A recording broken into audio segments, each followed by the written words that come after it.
Nigeria's national transportation policy aims to create a robust, efficient, and sustainable transportation system encompassing roads, rail, air, and maritime modes. The policy seeks to improve connectivity, economic growth, and social well-being by ensuring an adequate, safe, and environmentally sound transport infrastructure, all these in the context of a progressive and competitive economy.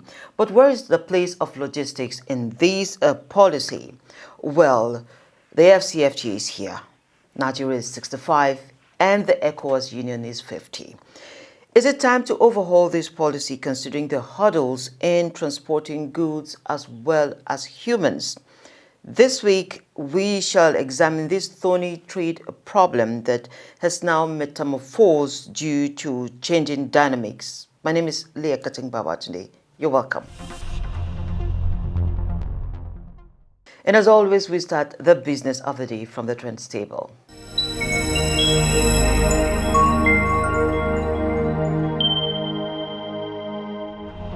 The federal government says the proposed borrowing rolling plan is an essential component of the Medium-Term Expenditure Framework (MTEF) in accordance with both the Fiscal Responsibility Act 2007 and the DMO Act 2003. A Ministry of Finance statement explained that the borrowing plan does not equate to actual borrowing for the period, as actual borrowing for each year is contained in the annual budget and does not equate to an automatic increase in the nation's debt burden. The statement signed by Mohammed Manga, Director of Press at the Ministry, notes that the 2025 external borrowing component is $1.23 billion, which has not yet been drawn. He stated that the plan is for both federal and several state governments across numerous geopolitical zones including Abia, Bauchi, Borno, Gombe, Kaduna, Lagos, Niger, Oyo, Sokoto, and Yobe states. President of the Nigerian Senate, Godswill Akpabio, has thrown his weight behind a new bill that aims to create special seats in Parliament for women after a meeting with Chief Osaso Ibenedion Oguche, a well-known women's rights advocate, and groups like UN Women, Women in Politics Forum, and the Gates Foundation. The bill seeks to increase the number of women in government and promote gender equality in politics. Senator Akpabio, who hosted them at the National Assembly, said the bill is important and promised the Senate would take it seriously as calls for a more inclusive system persist.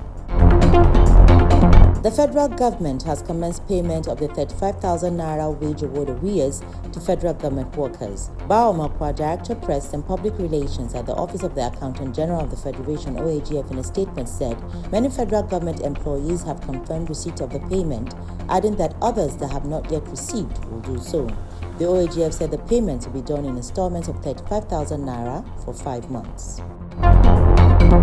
Employers who fail to remit or under-remit pension contributions are strictly liable under Nigerian law and face limited legal defenses when such matters are brought before the courts. Justice Olufunke Yemi Anuwe of the National Industrial Court made this assertion in her presentation at the 4th Forum of Company Secretaries and Legal Advisors in the Pension Industry, organized by the National Pension Commission (PENCOM) in Abuja. She said one of the most frequently litigated issues in the pension sector involves the non-remittance or under-remittance of pension contributions by employers, and the courts recognize Pensions Regulatory Authority as central to the administration of the Contributory Pension Scheme (CPS). Chairman of the Investments and Securities Tribunal, IST, Amos Ezi, has disclosed that the newly enacted Investment and Securities Act now prescribes punitive measures of no less than 10 million naira against operators of Ponzi schemes. Ezi, who made this known during a stakeholders engagement meeting towards unveiling the tribunal's new e-filing platform, noted that the repealed 2007 Act did not provide for such sanctions against Ponzi scheme operators. He emphasized that the new provisions in the Act are expected to serve as a deterrent and help tackle the menace of illegal investment operators within the capital market.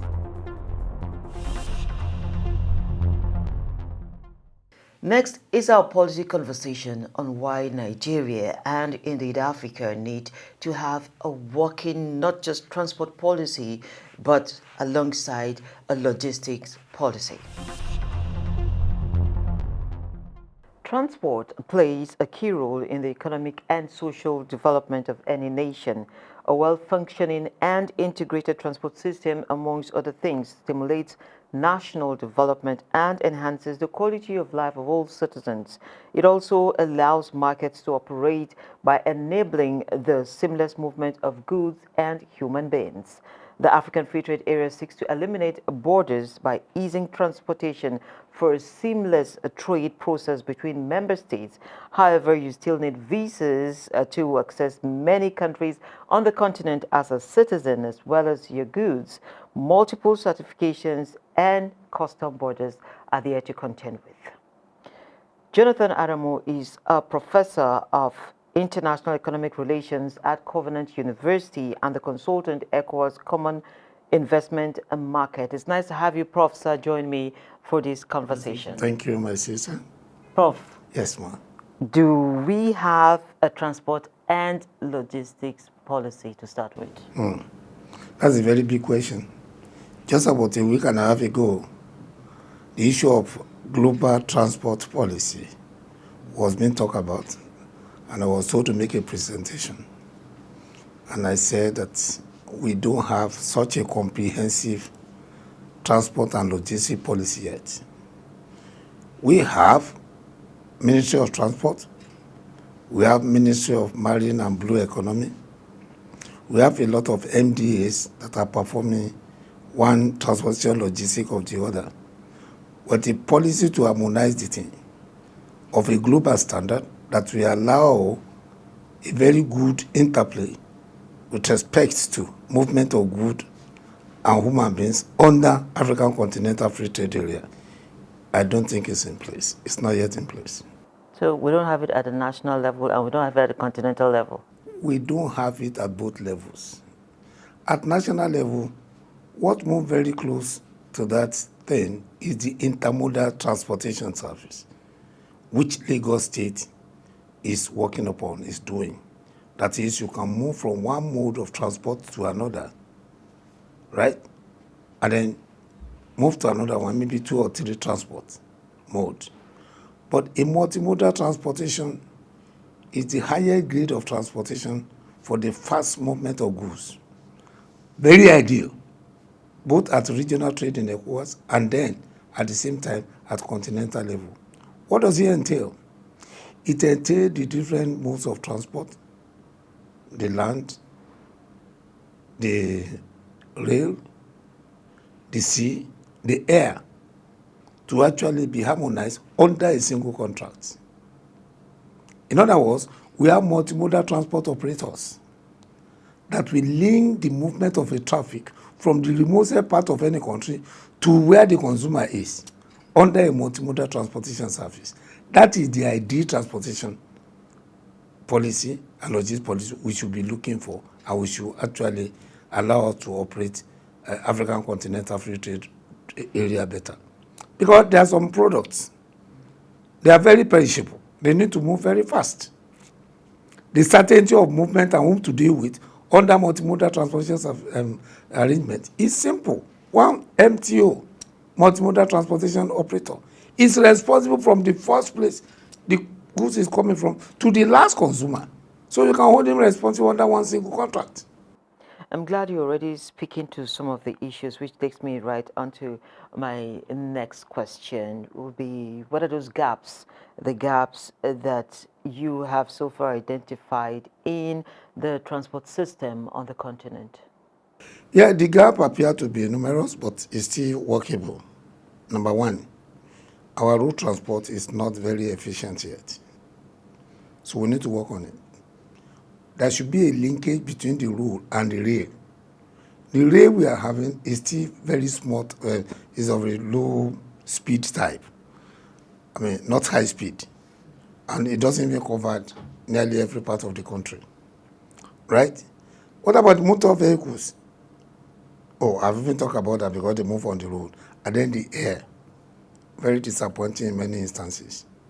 You get to airport, they say we are very sorry due to operational reasons, they will not be able to move.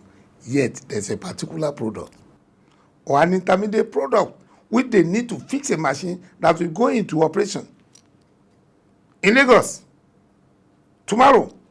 And they say, sorry, by 10 o'clock at night, this flight is being delayed, so we shall be going tomorrow morning. We got sick. So you can now see that there is need for efficiency in every mode of transportation before we can actually use a multimodal transportation system. And that we have not been able to get to. Number one, we have to actually make sure that the roads are fine. Number two, the operator of road transport in terms of all these buses, they are equally good. Number three, the rail is efficient. Number four, the air is equally hassle-free. And then that is within the country. When you link that efficiency into, let's say, a regional level in ECOWAS, the other countries need to actually operate the same way. And when you link it to continental level, you can see what I'm talking about. But let me say this, that in the Western world, particularly in Europe, they have been able to achieve this. That's why the issue of having a warehouse is no longer necessary in some of these countries. You need a particular product that will go into manufacturing activity in 24 hours. It's carried there under a multimodal transport operator. That should be our focus and our planning. And therefore, we should start to plan and see what we can do towards it. Why is it looking as if it's too difficult for if I use that word, for Africa to get to this point? Well, it's not difficult. You see, we are many of we are just knowing. Hello, and look at when you look at the antecedent of Africa. This colonial past has actually demarcated us. The rail in Nigeria cannot go into public domain. Why? Because they are under a different gauge. So these are the things. So it's African Continental Free Trade Area that is opening us to the magnitude of what we need to put in place. And we shouldn't run away. We have to face it headlong and then see what we can do. And when you look at the international economy now, with Trump actually coming with all this his tariff mess, we better take care quickly and put our house in order. Else, we may not gain from trading with all these developed countries. Okay, so another thing that has bothered a lot of people, which I'm sure you've often heard, is the issues of having to deal with multiple borders. Yeah. And for someone who has watched even at the level of ECOWAS all the way to AU, it will look as if we ought to have passed all these hurdles at this point, but we are still there. Even within the ECOWAS region, you can't move across border with your goods without dealing with customs everywhere. ECOWAS itself is 50 years today. Political commitment, political will. If we say we are going to do it, we are going to do it. When I tell you I'm coming, I came. I mean, our leaders need that political will. Simultaneously among themselves, not waiting for one another. We have signed, we are going to do this, let us go ahead and do it. So that the responsibility at individual country level is actually taken care of, not waiting for somebody else. So if we decided we can do it, we shall do it. If we fail to do it, people that will do it are coming. The young generation will say, enough of this delay. We want our ECOWAS of people, not ECOWAS of states. Because states still divide us, but people, no division. So, and that is it. But it's not something that we should think is not possible. It's still possible, madam. Closing these gaps, what will they mean? I mean, the workability of the free trade area, how will closing these gaps impart it? Oh, madam, it will make the free trade area very, very, very easy. You see, there are other things that you have to move together. You have to package together into a free trade area's workability. A payment system as well. But let me first of all say that the issue of transportation logistics, the logistics of the mode, the logistics of all those other institutions on the ground at the ports, whether it is those people that are clearing and all this, every other logistic put in place with effective multimodal system. Madam, You can wake up today and you are importing something from the remotest part of Kenya, and that thing will leave Kenya and move through the fastest mode of transport and get to you tomorrow. Put together with a payment system, your account is debited, paid into Kenya shilling, debited in naira. This issue of 12% we are having between ourselves, it will jump to 50% of tradables. Somebody asked me, say, where will the product come from? I said, let me tell you.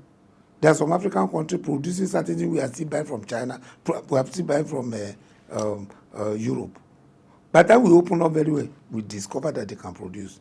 For one thing, a company that needs a particular product in Nigeria, I know that the raw material to produce this thing is in Tunisia. We start a branch that will produce the thing and ship it to Nigeria because there is right of establishment. So we can see the crisscrossing of investment in which you can go and invest in some of the countries to produce the input you are going to use in Nigeria and then sell into African market. You see the production of car, say for instance BMW, the spare parts are in different countries.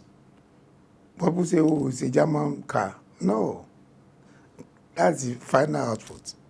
So also, we meet the production of some of our consumables in Africa, produce many parts from many countries for the entire product to actually come into final stage.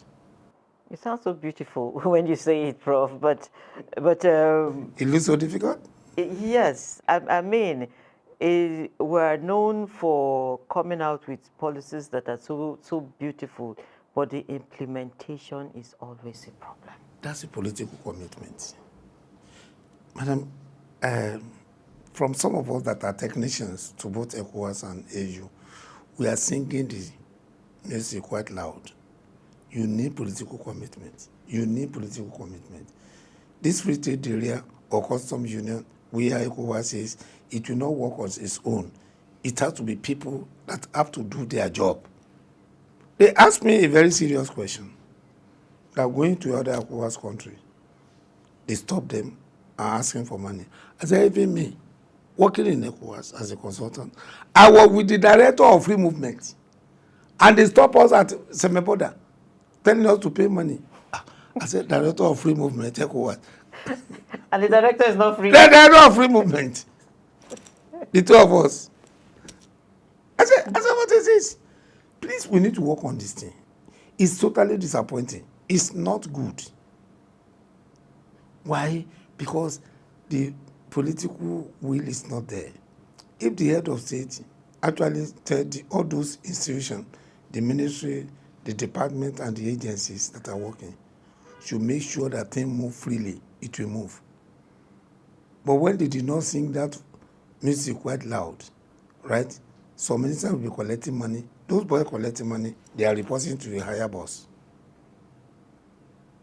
Some of these ministers we are talking about, they pass through the road. If they don't pass, they have people that pass through who say they pay, and they don't say anything. But a strong political will from the head.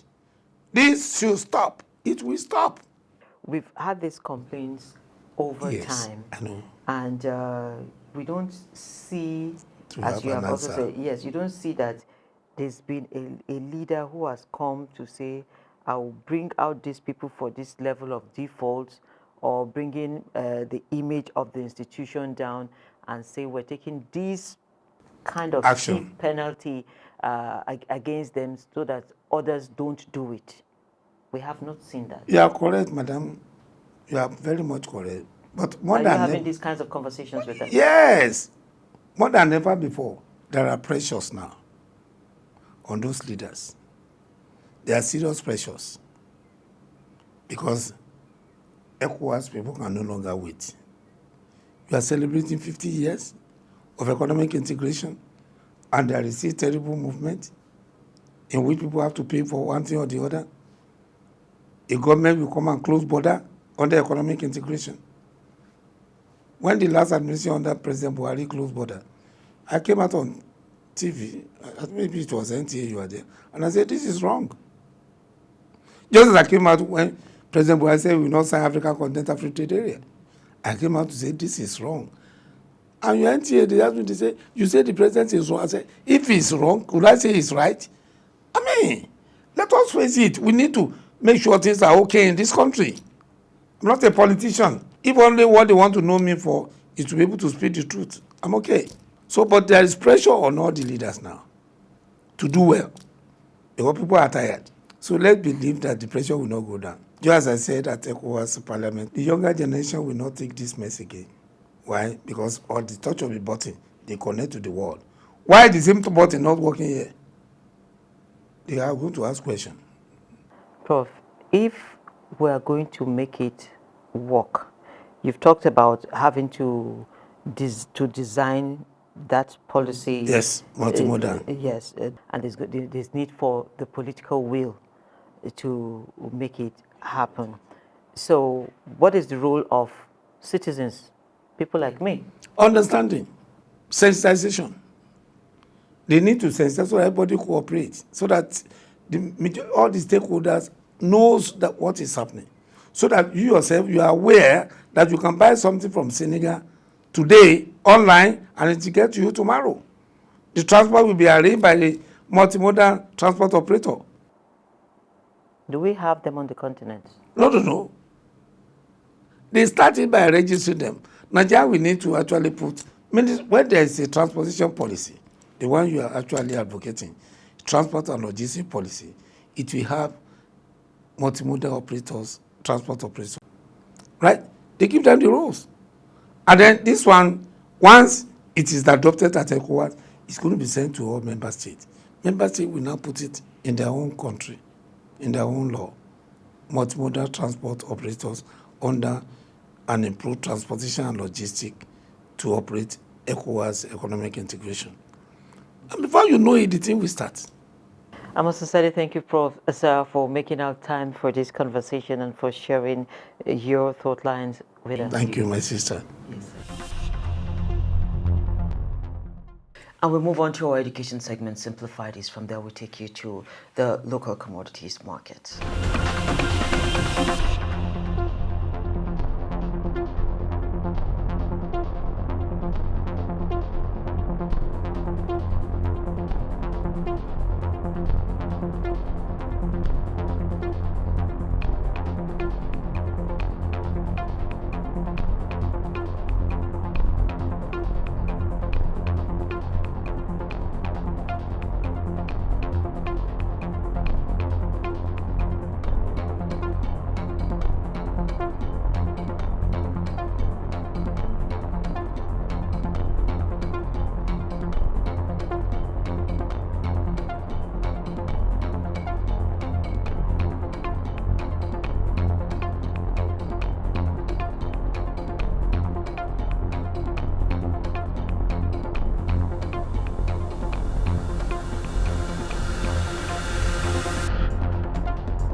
For more on rates from markets across the country, do well to log on to our sister website. It is www.marketnigertv.com. We have all the details there for you. Don't forget to follow us on our various social media platforms. And as always, we have this program and every other one available on YouTube.